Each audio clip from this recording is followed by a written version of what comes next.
Vasishta's Yoga, Part 3 on Creation, the story of Ahalya. The sun continued, Lord, the mind alone is the creator of the world, and mind alone is the supreme person. What is done by the mind is action. What is done by the body is only activity. There is no doership, and hence there is no action. Behold the powers of the mind. By determined thinking, the sons of the holy man became creators of the universe. When one, on the other hand, thinks, I am a little body, he becomes a mortal being. One whose consciousness is extroverted experiences pleasures and pain. The yogi, on the other hand, whose vision is introverted, does not entertain ideas of pain and pleasure. In this connection, there is a legend which I shall narrate to you. In the country of Magadha, there was a king named Indradumna. Ahalya was his wife. In that place, there was also a handsome young man of loose morals known as Indra. One day during a discourse, the queen listened to the story of the seduction of the famed Ahalya by Indra, the king of heaven. As a result, she conceived a great love for the young man Indra. Ahalya was distraught with love for Indra, and with the help of one of her maids, managed to have the young man brought to her. From then onwards, Indra and Ahalya used to meet each other in a secret house and enjoy themselves. Ahalya was so fond of Indra that she saw him everywhere. The very thought of him made her face radiant. As their love grew, their relationship became public, and it reached the king's ears. The irate king, in an effort to break this relationship, punished them in numerous ways. They were immersed in ice-cold water, they were fried in boiling oil, they were tied to the legs of an elephant, they were whipped. Indra said to the king laughingly, O king, the entire universe to me is nothing but my beloved. So it is to Ahalya. Hence we are unaffected by all these. Sir, I am only mind, and mind alone is the individual. You can punish the body, but you cannot punish the mind, nor bring about the least change in it. If the mind is fully saturated with something, whatever happens to the body does not affect the mind. The mind is unaffected even by boons and curses, even as the firmly established mountain is not moved by the horns of a little beast. The body does not create the mind, but the mind creates the body. The mind alone is the seed for the body. When the tree dies, the seed does not. But when the seed perishes, the tree dies with it. If the body perishes, the mind can create other bodies for itself. The son continued, Lord, the king thereupon approached the sage Bharata and pleaded that he should punish the recalcitrant couple by cursing them, and the sage pronounced a curse upon the couple. However, they said to the sage and to the king, Alas, you are both of little understanding. By thus cursing, you have squandered the merit acquired by penance. Your curse will surely destroy our bodies, but we shall lose nothing by that. No one can destroy the mind of others. However, the sage's curse destroyed their bodies, and on leaving those bodies, they were born together as animals, and then as birds, and then as a human couple in a holy family. Till now, on account of their total love for each other, they are born together as husband and wife. Even the trees of the forest were inspired and infected by the supreme love and devotion of this couple. Even the sage's curse could not bring about the mutation of the couple's mind. Even so, Lord, you cannot interfere with the creation of the 10 sons of the holy man. But what do you lose if they are thus engaged in their own creation? Let them remain with the creations of their own mind. It cannot be destroyed by you any more than the reflection in crystal can be removed. Lord, in your own consciousness, create the world as you like. In truth, the infinite consciousness, the mind, one's own personal consciousness, and the infinite space are all of one substance, pervaded by the infinite consciousness. Therefore, regardless of what the young men have created, you can create as many worlds as you like. Brahma said to Vasishta, Having listened to this advice of the sun, I immediately began to create the worlds as the natural expression of my own being. I requested the sun to be my first partner in this task. Thus he was the sun in the creation of the young men, and the progenitor of the human race in creation. And he played this dual role efficiently. In accordance with my intentions, he brought about the creation of the worlds. Whatever appears in one's consciousness that seems to come into being gets established and even bears fruits. Such is the power of the mind. Just as the sons of the holy man gained the possession of the creators of the world on account of the powers of their mind, even so have I become the creator of the world. It is the mind that makes things appear here. It brings about the appearance of the body, etc. Nothing else is aware of the body. Brahma said to Vasishta, the individualized consciousness, which we call the mind, has in it its own manifold potentialities, even as spices have taste in them. That consciousness itself appears as a subtle or ethereal body, and when it becomes gross, that itself appears to be the physical or material body. When the potentialities are in an extremely subtle state, that individualized consciousness itself is known as the jiva or the individualized soul. And when all this jugglery of the jiva ceases, that itself shines as the supreme consciousness.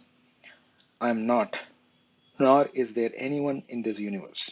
All this is nothing but the infinite consciousness. Just as the intention of the young men became manifest, all this is appearance based on infinite consciousness. The young men's intention made them feel that they were the creators. Even so, I am. The pure and infinite consciousness alone thinks of itself as the jiva and as the mind, and then believes itself to be the body. When this dream-like fantasy is prolonged, this long dream feels like reality. It is both real and unreal. Because it is perceived, it appears to be real. But because of inherent contradiction, it is unreal. The mind is sentient because it is based on consciousness. The mind borrows its sentience from consciousness, and hence it is conscious. When viewed as something apart from the consciousness, it is inert and deluded. When there is perception, the mind takes on the role of the object of perception, but not in reality. Even as when it is perceived as such, the bracelet is seen, though the truth is what it is. It is gold. Because Brahman alone is all this, even what is inert is pure consciousness. But all of us, from me down to the rock, are indefinable, neither inert nor sentient. There can be no apprehension of two completely different things. Only when there is similarity between the subject and the object is perception possible. Only when there is similarity between the subject and object is perception of the object by the subject possible. Concerning what is indefinable and whose existence is not certain, inert and sentient are only words with no substance. In the mind, the subject is believed to be sentient, and the object is said to be inert. Thus, caught in delusion, the jiva hangs around. In truth, this duality itself is the creation of the mind, a hallucination. Of course, we cannot determine with certainty that such a hallucination exists either. The infinite consciousness alone is. When this illusory division is not seen for what it is, there is the arising of the false egotism. But when the mind inquires into its own nature, this division disappears.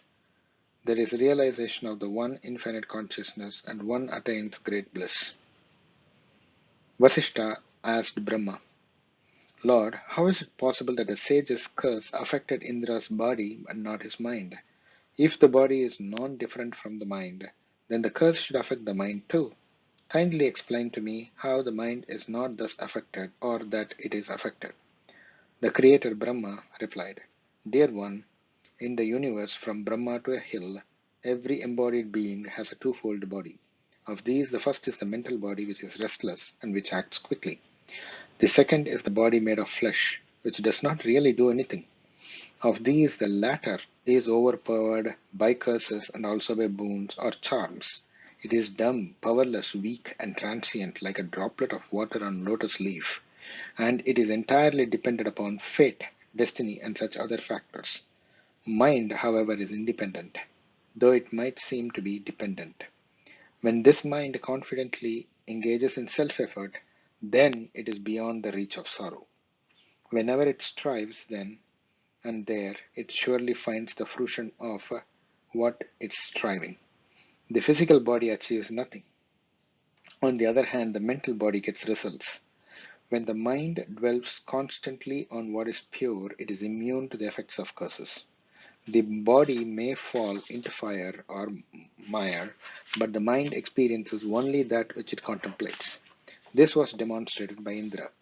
It was also demonstrated by the sage Dirgatapa, who wished to perform a religious rite, but fell into a blind well when collecting the materials for it. He performed the rite mentally and derived the fruits of actual physical performance of the rite. The 10 sons of the holy man were also able to achieve Brahmahood by their mental effort. Even I could not prevent it. Mental and physical illness, as well as curses and evil eye, do not touch the mind that is devoted to the self, any more than a lotus flower can split a rock into two by falling on it. Hence, one should endeavor with the mind to make the mind take to the pure path. With the self, make the self tread the path of purity. Whatever the mind contemplates, that instantly materializes. By intense contemplation, it can bring about radical change within itself to heal itself of the defective vision in which illusions were perceived as real. What the mind does, that it experiences as truth. It makes the man who is sitting in moonlight experience burning heat, and it makes one who is in burning sun experience cool comfort. Such is the mysterious power of the mind. Vasishta continued, "Thus was I instructed by the Creator Brahma in days of yore, and that I have conveyed to you, O Rama." Vasishta continued addressing Rama. Thus, since the absolute Brahman in its undifferentiated state pervades everything, everything is in an undifferentiated state. When that of its own accord condenses, the cosmic mind is born.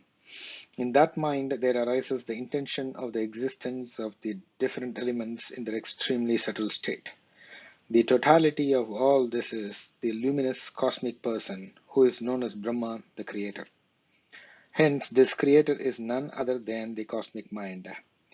This Brahma, the Creator, sees whatever he intends to see in his own mind, for he is of the nature of consciousness. It is he who has wished into being this nescience, which is the differentiating principle in the universe, and on account of which one confuses the self with the not self, and it is with this factor of nescience that the Creator has caused this universe, the mountains, the blade of grass, water, etc., to appear as one of diverse creatures. Because of this, though the entire universe is nothing but infinite consciousness, there appear to be creatures born of atomic particles and molecules. Therefore, O Rama, all objects and substances in this universe have emerged in Brahman, the Absolute, just as waves manifest in the ocean. In this uncreated universe, the mind of Brahma, the Creator, perceives itself as the egotism, and thus does Brahma, the cosmic mind, become Brahma, the Creator of the universe. The power of that cosmic mind alone appears to be the diverse forces in the universe. Infinite number of diverse creatures manifest themselves in this cosmic mind, and they are then known as diverse jivas. When these diverse jivas arise in the infinite space of consciousness, seemingly composed of the elements into each of the body's consciousness enters through the aperture of life force, and thence forms the seed of all bodies, both moving and unmoving. Thence, birth as individuals takes place, each individual being accidentally, like a crow alighting and a coconut falling, brought into contact with the different potentialities whose expression gives rise to the law of cause and effect, and thence to rise and fall in evolution. Desire alone is thereafter the cause of all this. Rama, such is the forest known as world appearance. He who cuts its very root with the axe of investigation is freed from it. Some arrive at this understanding soon, others arrive after a very long time. Vasishta continued, Rama, I shall now describe to you the divisions of beings into the best, the worst, and the middling, as it happened in the beginning of the cycle of creation. The first and foremost among the creatures are born of noble practices. They are naturally good and devoted to good deeds. They reach liberation in a few lifetimes. They are full of the quality of the purity and light, sattva guna. Then there are those who are full of impurity, in whom the worldly habits are strong and variegated, who will perhaps reach liberation in 1,000 births. They are the least among the good. Among them, there are those in whose case liberation itself is doubtful in this world cycle. They are beings of dense darkness. The middling type are the ones who are full of the quality of dynamism and desire, rajas. When such people are close enough to liberation that on the departure from this world they reach it, they have a mixture of rajas and sattva. But when the rajasic, passionate desire tendency is so strong that it takes a little longer to sublimate it, they are purely rajasic. But when the rajasic tendency is extremely dense, then it partakes of darkness, tamas. In the case of those from whom liberation is so remote that it is doubtful, the quality of rajas partakes of the densest darkness. They who, even after 1,000 births, are still in darkness, unawakened, are known as beings of darkness, tamasic. They may take a long time to reach liberation, but when this liberation seems to be at hand, then their tamas is mixed with sattva. If they are proceeding close to liberation, then their tamas is mixed with rajas. When even after 100 births, liberation is another 100 births away, they are full of tamas, and if liberation is doubtful, they are in dense darkness. This chapter seems to suggest that sattva, rajas, and tamas in themselves are not obstacles to liberation, but the further modifications by wrong thought and wrong action push liberation away. A commentary by Swami Venkateshananda. All these beings have arisen in the absolute Brahman when there was just a slight disturbance in its equilibrium, even as waves arise on the surface of the ocean. Even as the space in a jar, the space in a room, and the space in a small hole are all integral part of one cosmic space. All these are but the infinite being in which there are no parts. And as they arose in it, they merge in it. Thus, by the will of the infinite Brahman, all these seem to arise and then dissolve in it. Vasishta continued, action and the doer of the action arose spontaneously in the Supreme Being at the same time, even as a flower and its fragrance arise simultaneously. However, it is only in the eyes of the ignorant that the creation of the jivas appears to be real, even as only the ignorant see blueness in the sky. To the enlightened, the expression jivas are born of Brahman and jivas are not born of Brahman are both meaningless. Only for the sake of instruction is the dualism provisionally accepted.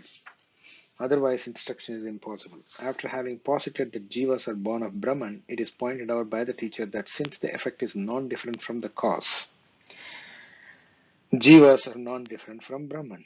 All these appear to be born of Brahman, even as fragrance is born of flower, and they re-enter into Brahman, even as one season enters into another.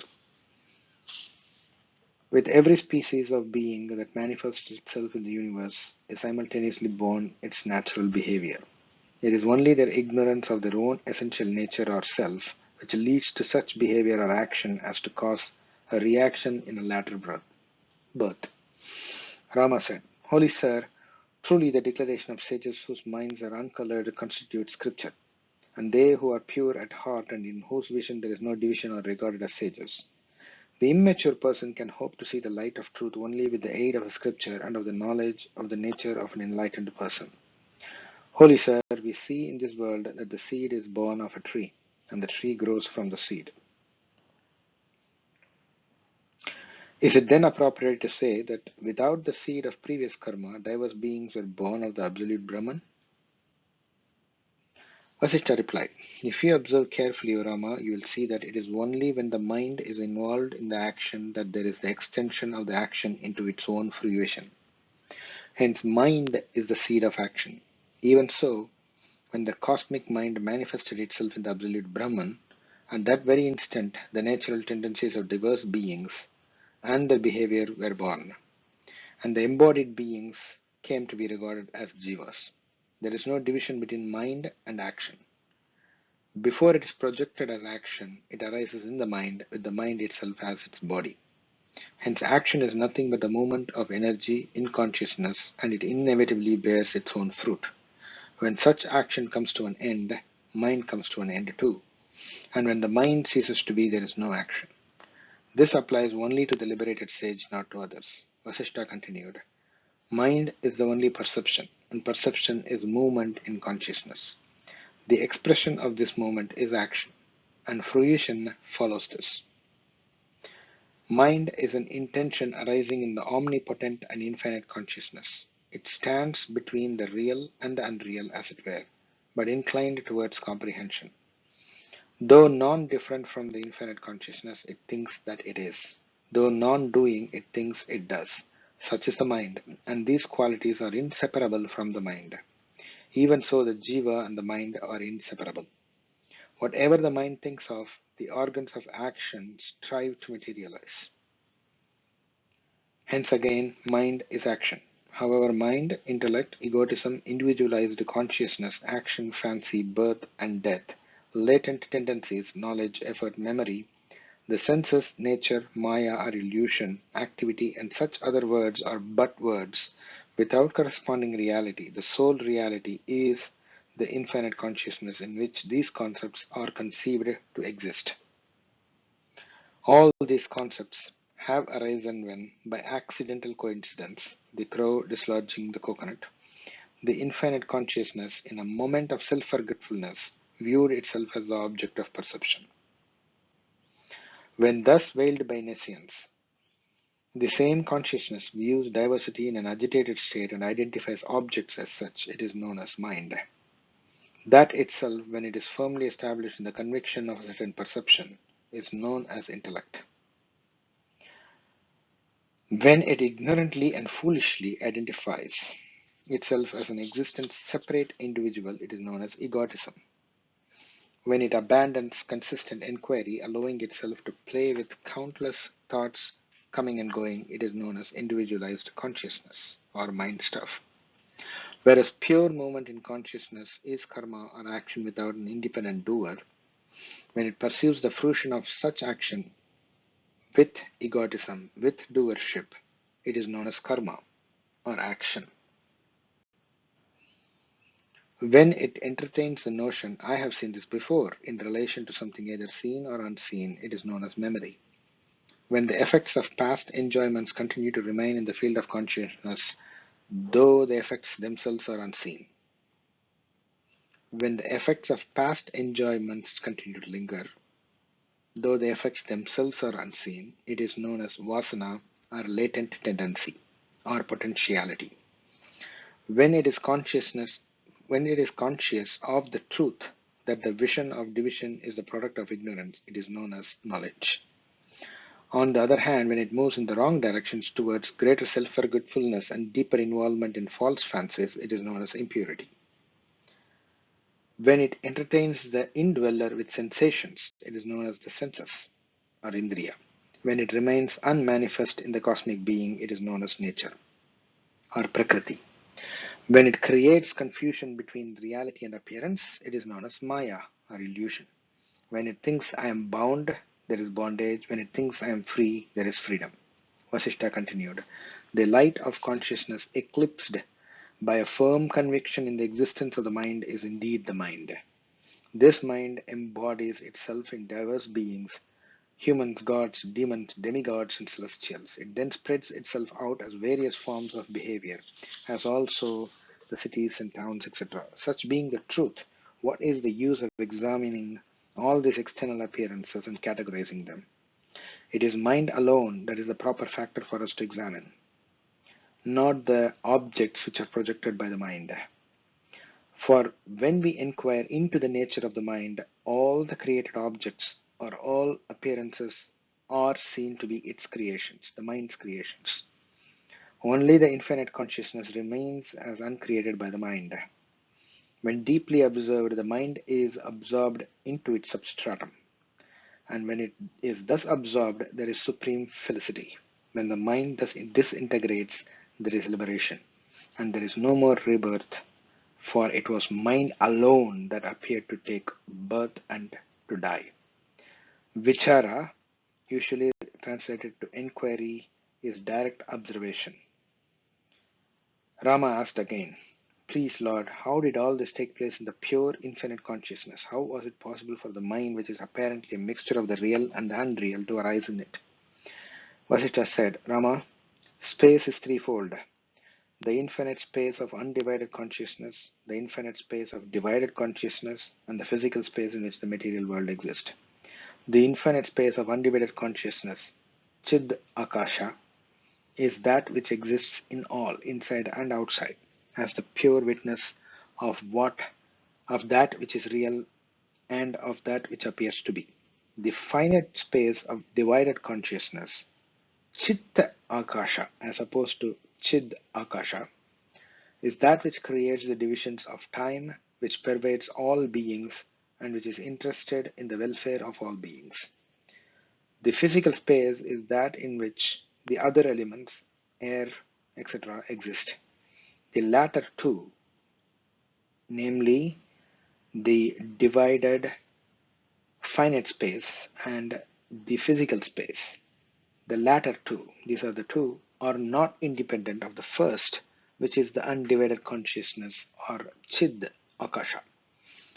The infinite space of undivided consciousness is the substratum for the latter two. In fact, the others do not exist, and this division of consciousness into three is arbitrarily suggested only while instructing the ignorant. The enlightened one knows that there is only one reality, the infinite consciousness. Rama, when that consciousness apparently thinks I am intelligent or I am inert, that is the mind. It is from this wrong notion that all other physical and psychological factors have been imaginarily created. The end of the story of Ahalya.